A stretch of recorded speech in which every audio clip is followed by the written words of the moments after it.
Elle s'en vend après plus d'un demi-siècle de règne sur l'Empire britannique. Elle aura traversé les époques les plus décisives de la vie moderne avant de s'en aller à 96 ans. Pour en parler, nous recevons notre éditorialiste Jean-Marie Kassamba, également spécialiste des questions internationales. Bienvenue.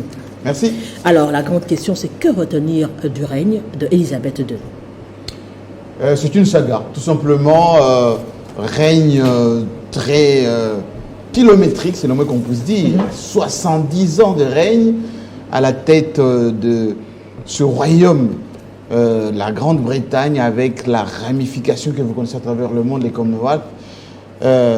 Cette dame qui décède à 96 ans est arrivée mineure, succédant à son père, mais surtout, c'est une dame courageuse qui a connu la Deuxième Guerre mondiale, qui n'a pas quitté Londres et qui s'est mariée à un officier de marine qui est mort il y a quelques mois seulement, parce que je pense l'année dernière, qu'il est mort, on doit vérifier, et qu'elle a été marquée par la mort de son mari. Et que ces royaumes de Grande-Bretagne étaient devenus un peu le symbole de cette dame, 70 ans. Toute une génération ne connaît que Élisabeth II. Rappelez-vous que son fils, qui va s'appeler désormais Charles III, s'impatientait pour succéder à sa mère. Lui-même a plus de 70 ans aujourd'hui.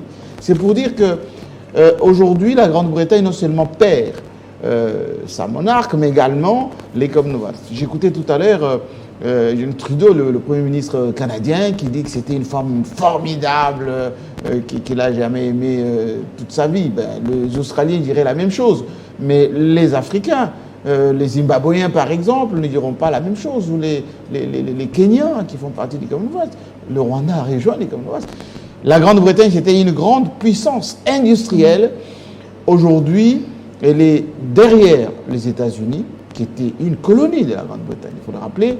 La Grande-Bretagne était le symbole de la démocratie. On disait une vieille démocratie. Aujourd'hui, la Grande-Bretagne, c'était le symbole, on va dire, de la domination, avec les côtés sulfureux de premiers ministres comme celui qui vient de partir, Boris Johnson. Alors, les conséquences aujourd'hui, vous l'avez dit, elle a traversé les époques, les années, la guerre mondiale. Alors, quelles sont les conséquences après son départ? Les conséquences, c'est tout simplement le désaveu que les Britanniques ont toujours camouflé de la royauté. Parce que la reine était le symbole de l'unité de la Grande-Bretagne, était la continuation du pouvoir. Il faut rappeler que c'est un royaume de 1000 ans. La reine, c'est la chef également de l'église anglicane britannique. C'est aussi, on va dire, celle qui symbolise la stabilité. Elle règne tout simplement, elle ne gouverne pas, elle nomme certes le Premier ministre, mais elle n'est pas au quotidien de la gestion. On disait d'elle que c'était la femme la plus riche du monde. Regardez, elle est partie à Balmoral, dans ce château, laissant toutes ses richesses rétincelantes. Les conséquences, c'est que son fils n'est pas très aimé. Charles, Camilla Pachelbos n'est pas très aimé non plus. Si vous avez, moi j'ai lu tout à l'heure les sondages qu'on a publiés, notamment au Canada, mais également en Australie. Eh ben, c'est plus de 50% des Canadiens ou des Australiens qui ne veulent pas ou qui n'ont pas l'amour pour Charles.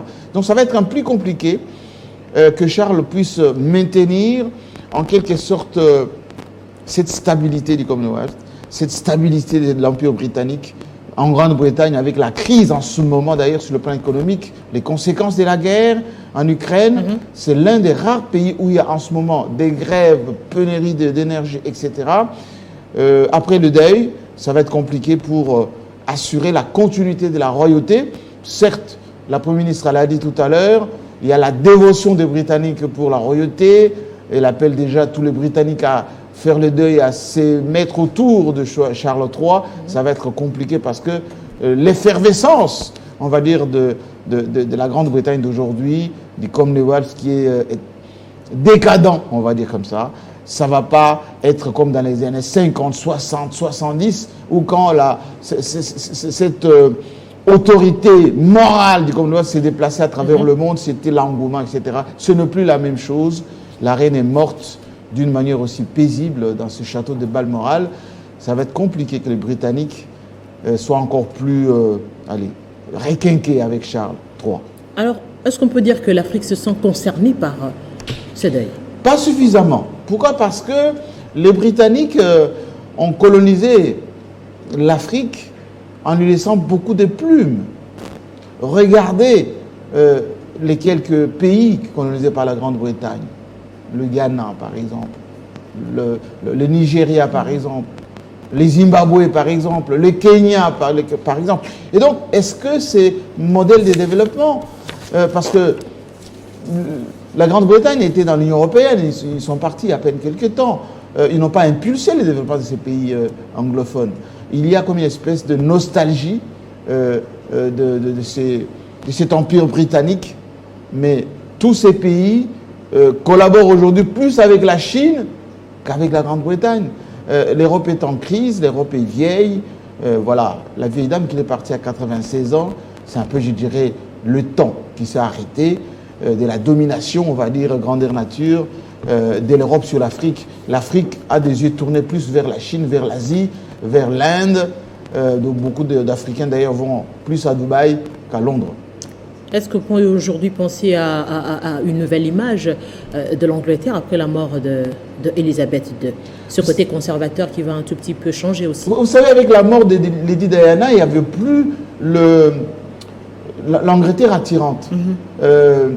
Charles lui-même, c'est un homme très terne, très sombre, qui parle à peine. Très effacé. Oui, parce qu'il vivait dans l'ombre de sa mère. Les relations qu'il a eues avec Lady Diana, qui était une femme bruissante, avec sa maîtresse, Camilla Parker-Bowles, qui est aujourd'hui, en quelque sorte, elle sera là, un peu, je dirais, elle va jouer maintenant le premier rôle devant, avec son mari de roi, désormais, parce qu'il était prince. Non, il n'y aura plus la séduction de la royauté comme on avait.